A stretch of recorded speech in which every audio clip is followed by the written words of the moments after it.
Saya yakin kita semua sering berdoa dan banyak berdoa.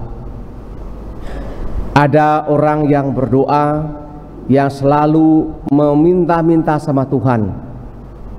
Saya pernah menanyakan kepada siswa kelas 12 yang putri-putri di SMA Thomas Aquino, bagaimana kamu berdoa? Tuhan, saya minta hari ini saya ujian dapat nilai 100, padahal saya tidak belajar Tuhan. Saya minta suami yang gagah perkosa, meskipun dia tua usianya 78 tahun, tapi dia kaya Tuhan. Saya jawab itu bukan doa, itu nafsu. Berdoa pertama-tama mensyukuri bahwa hidup ini adalah pemberian Allah. Berdoa sumbernya, pusatnya Allah, bukan aku, seperti orang Farisi. Siapa tuh orang Farisi? Orang Farisi dalam masyarakat Yahudi adalah mereka kelompok orang yang sangat berpengaruh dalam segala bidang. Mereka umumnya punya orang-orang yang kaya, yang punya tanah belasan hektar, yang punya ternak ribuan, yang punya akses politik, yang mengatakan yang hitam bisa putih. Orang percaya sama dia. Mereka kelompok yang diagung-agungkan. Mereka semua kalau sambutan dipuji, orang Farisi dipuji yang baik, karena orang Farisi ini semua dipuji, semua A sampai Z. Itulah mereka semua. Ya, kalau jalan tuh matanya ke atas. Kalau batu di bawah ada sandung, dia sepak jatuh dia tuh. Sedangkan pemungut cukai, kelompok dalam masyarakat Yahudi yang sangat dibenci. Kenapa dibenci? Karena mereka adalah orang-orang Yahudi yang bekerja untuk penjajah Roma. Dianggap mereka sebagai pengkhianat, dan mereka yang dianggap orang yang paling menjengkelkan. Tapi di mata Allah ia dibenarkan. Dia berdoa, Tuhan kasihanilah aku orang berdosa ini. Orang Farisi kalau dalam berdoa dia memamerkan keberhasilannya. Semua terjadi karena aku Tuhan. Dulu kurnya jelek sekali, aku hadir, kurnya tambah jelek Tuhan. Itu bukan doanya kita ya. Kalau kurnya jelek hari yang 2 bulan lalu, sekarang masih jelek, itu artinya Tuhan tidak bekerja itu. Kenapa? Kita yang berdoa tidak punya semangat cinta yang besar. Waktu jadi imam, pertama kali jadi imam, saya ini pribadi gemetar ini kalau khotbah ini. Basah ini baju semua sampai kain pel ini. Orang kok lihat saya semua nih digrogi. Tapi kalau sekarang masih begitu, itu artinya tidak terjadi proses berdoa. Karena berdoa harus efeknya pada tingkah laku, pada sikap, pada kemurahan hati, dan cara memandang orang lain dengan penuh kebaikan atau keburukan. Bagaimana sikap doa ini agar doa kita sungguh-sungguh doa yang betul menyentuh hati, kemudian menggerakkan kita setelah misa ini. Banyak hal yang terjadi, misalnya di Palasari mungkin nanti setelah misa karena Injil ini nanti kolektornya 1 miliar itu, wah itu luar biasa itu. Kemudian terjadi perubahan sikap, banyak umat Palasari yang mencintai Ekaristi sehingga pagi-pagi yang misalnya mungkin 2.000 orang misalnya, seperti bagaimana itu di audiensi dengan Pak Paus itu, orang dari mana-mana datang rombongan penuh semua tuh, lapangannya sebesar 10 ke 8 Palasari itu jam 6 sudah penuh. Acara jam 10 pagi. Kenapa begitu? Karena begitu exciting yang menggerakkan mereka ingin berjumpa bahwa Paus itu perwakilan Yesus dunia ini. Ada kisah begini. Satu kali satu desa di pegunungan tinggi, dia penuh dengan kepala desanya ingin mencuri seorang anak di kampung di bawah. Dia mencuri anak kepala desa. Yang sebagai anak ini anak tunggal yang merupakan sebagai ahli waris. Dia curi kemudian rame kampung ini. Kemudian yang mengumpulkan informasi, mencari orang-orang yang kuat badannya, yang bisa untuk menyerang kampung di sebelah. Dan berkumpul mereka mulai menyerang. Apa yang terjadi? Orang yang kuat dan besar-besar ini macam babi hutan, macam kerbau ini, dia jalan tapi belum tengah jalan dah ngepah dia. Ngos-ngosan tidak bisa jalan, kemudian mereka berhenti. Pas mereka berhenti, lewat seorang perempuan kurus kecil ini, Badannya kecil, dia jalan macam kijang ini, lompat, pak. Kemudian dia kembali, dia menggendong bayi itu, membawa kembali turun. Mereka heran semua. Kemudian mereka tanya, kenapa orang perempuan ini, ibu ini dengan luar biasa. Ternyata ibu itu adalah ibu dari anak yang diculik ini. Dia mengatakan, kalian orang-orang yang kuat, yang besar, kalian mau mencari anakku ini karena kalian mau dibayar. Dan kalian karena dibayar, maka kalian gampang lelah, kalian tidak punya cinta.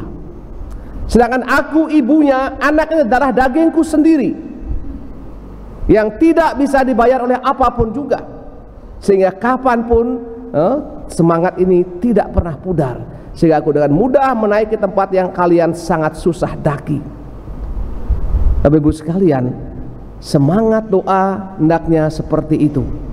Kita berkumpul, ada hubungan doa kerahiman, doa apa, atau mungkin doa Legio Maria, atau anggota Kelatihan Kur, semuanya itu semua adalah bentuk doa. Dan sikap doa yang benar adalah datang lebih awal. Kenapa? Karena ungkapan cinta yang dalam mesti datang lebih awal, persiapan batin semuanya. Kadang-kadang waktu saya di seminari pada awal tahun, biasanya kita bertemu dengan siswa yang baru dan orang tuanya. Yang paling krusial adalah berapa bisa membayar uang asrama. Yang pertama golongan A, golongan B, golongan C, golongan D. Ada yang datang pakai Mercy yang terbaru itu, anti peluru itu. Dia pilih golongan yang paling nomor F, golongan A, B, C, D, yang paling kecil. Kenapa yang paling kecil? Ya Romo, saya kan dah menyerahkan anak saya ke seminari, meskipun dia bodoh macam tokek, tapi saya serahkan itu. Saya bayar paling kecil, Romo. Kau tuh kaya tuh bisa kasih paling banyak kah? Karena kita berarti subsidi silang.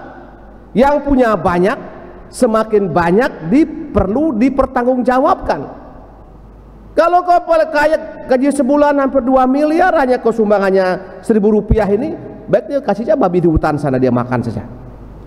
Karena bagi saya, Bapak Ibu sekalian, setelah kita berdoa, efek yang paling mendasar adalah kemurahan hati.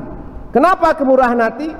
Kemurahan hati hanya berasal dari Allah sendiri.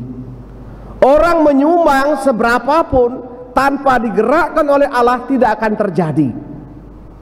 Kadang orang yang tidak punya apa-apa di mata kita, dia nyumbang, Romo saya nyumbang, saya kira berapa ini? 20 juta ini.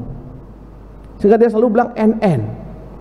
Sedangkan yang tahu kita punya ini, hari Senin dia naik Mercy, Selasa naik Velfire, kemudian hari Sabtu naik ambulan serangan jantung.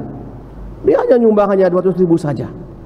Oke sih, oke, tapi bagi saya manusiawi ini juga mungkin bagi Tuhan ya. Karena kemurahan hati adalah dasar bahwa bukti nyata bahwa Tuhan menggerakkan hati seseorang untuk berkarya baik. Dan doa yang baik selalu mengatakan ini semua terjadi karena Tuhan yang memberi.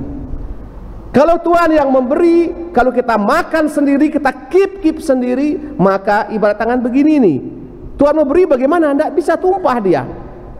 Sehingga untuk Tuhan mengisi lagi, kosongkan dirimu, kosongkan, sumbangkan apa yang kamu punya, sehingga Tuhan mengisi lebih banyak lagi. Sama seperti air sumur, Bapak sekalian. Kita tiap hari sedot, dia tidak habis, tapi makin segar. Tapi tidak sedot sebulan pun tidak meluap. Itu artinya pemberian Tuhan semakin digunakan untuk membantu siapa saja, gereja kah, kuburan kah, umat yang tidak punya kah, semakin digunakan, itu artinya Tuhan akan isi lagi. Sehingga dalam sejarah gereja belum pernah ada orang yang bangkrut karena menyumbang untuk gereja, untuk sesama, untuk anggota kur. Tidak ada yang bangkrut. Yang bangkrut itu orang yang main judi, yang menceki, yang main togel, yang minum arak 2 cerigen, itu yang bangkrut. Semoga kita sekalian dipanggil menjadi mengatakan Tuhan, aku nih ampunilah aku orang yang berdosa ini. Kemudian itu ungkapan pertobatan. Kemudian kita pulang ke rumah, kita nyatakan dengan, kalau kita ketemu orang ya, meskipun mungkin dia mungkin jelek sekali, kamu tetap jegeg, hatimu jegeg, bukanmu belajar ada apa-apa. Bagaimana bahasa ini mengalir karena melihat ada Tuhan di sana. Semoga kita dimampukan mempunyai semangat seorang pemungut cukai yang mengatakan, Tuhan, aku ini orang berdosa. Semakin kita berdosa, semakin kita ingin menebus dosa kita ini dengan banyak perbuatan baik.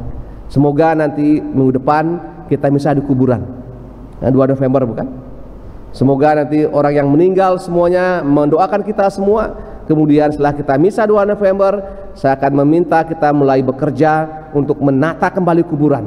Meskipun uang kurang, karena anggaran 2,5 miliar, kita punya uang baru 400, tidak apa-apa, kita kerjakan saja. Mungkin mentus buat malu, nanti kalau cari lagi, kan begitu kan?